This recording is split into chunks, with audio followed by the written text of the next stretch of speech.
Tawag ka na lang tao.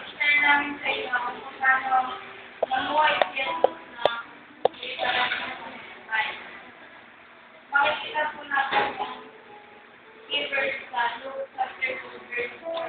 Choice! And then we'll investigate from Video ka. Camera.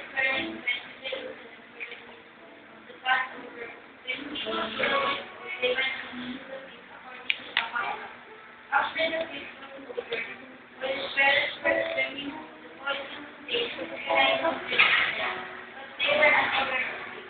Taking even to their husbands, they traveled on their way. Then they began to leave the morning among their relatives and friends. When they did not find it, they went up to their relatives.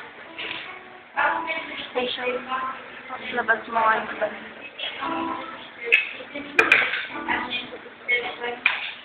everyone heard what a angel understanding him. When his parents saw him, they were astonished. His mother said to him, "Son, why have you been up like this? Your father and I have been asking for you. Why were you searching for me?" Didn't you know I had to be in my father's house? But they did not understand what he was saying to them. Then he sat down in Nazareth with them and was with them.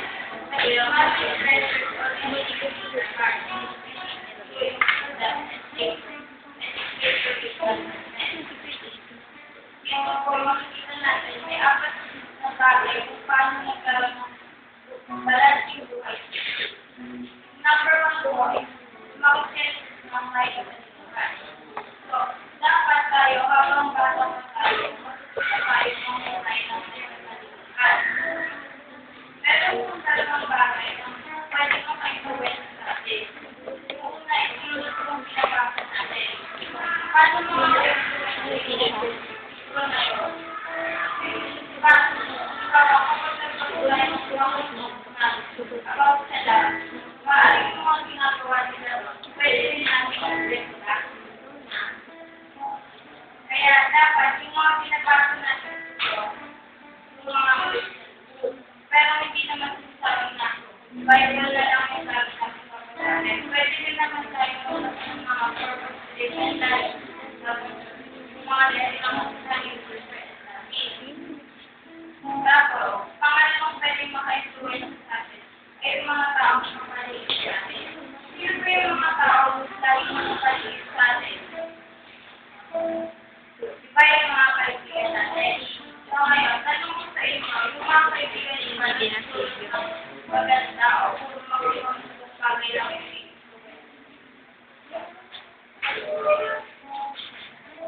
natin. Mga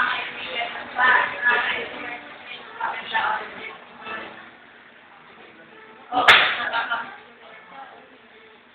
Ganda. So, kung yung mga kaibigan nyo, meron mga vision, hindi sila marunong tayuan, dapat tulungan nyo lang.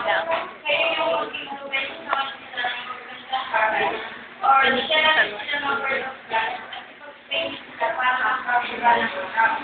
Dahil sabi nga, ang salita ng Diyos ay sumunod sa mga tao sa kaibigan. Pangalang bagay ko,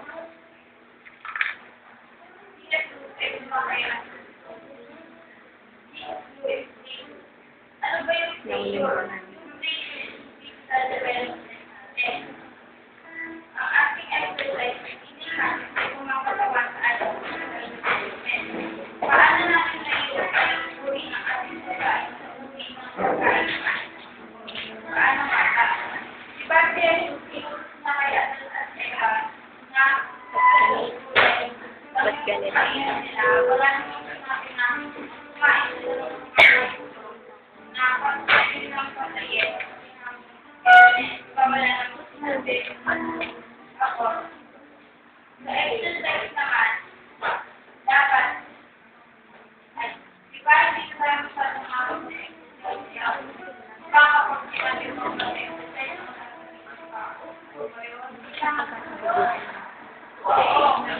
Hindi ka nila kakanayin.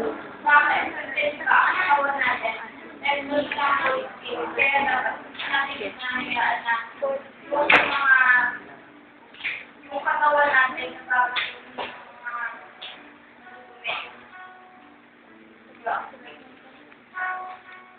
tapos yung mga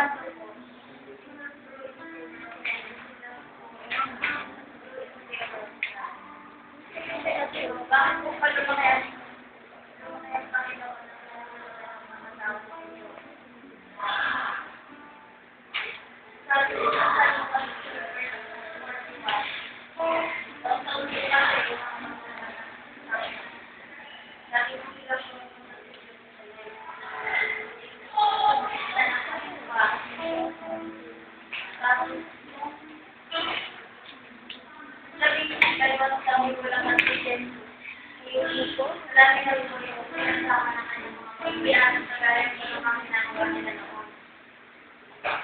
nung po ba uwi na sila, sabi ni Maria,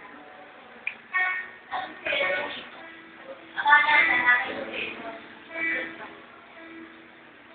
Hindi rin alam ito, kaya sila yung hinanap sa mga kilala nila, mga kamag-anak, pero hindi pa rin nila makita. Hindi nila alam na dito parang sa templo.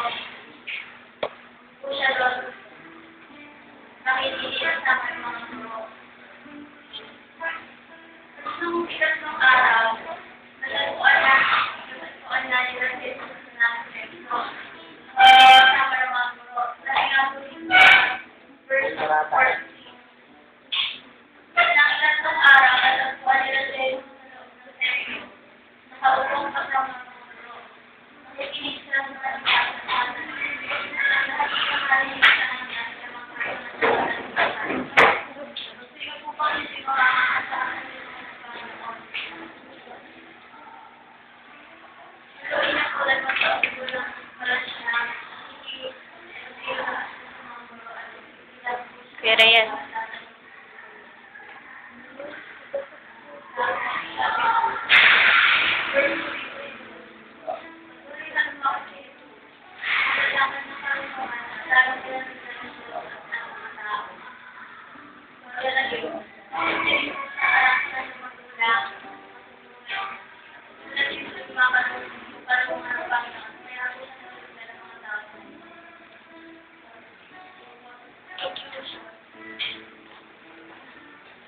Bilang isang Kristiyano, kagaya mo. Bilang isang kagaya mo. Kailangan din po natin tulungan yung mga magulang natin. Kaya yung palagit na lang siya, naging mabuti na rin siya na ng kanyang mga magulang. At yung mga gilan, 12 years old pa lang siya, nangaral na siya ng salita ng Diyos. At makikinig sa kanya yung mga luluan sa mga kanyang kaya, i-encourage ko kung bawat sa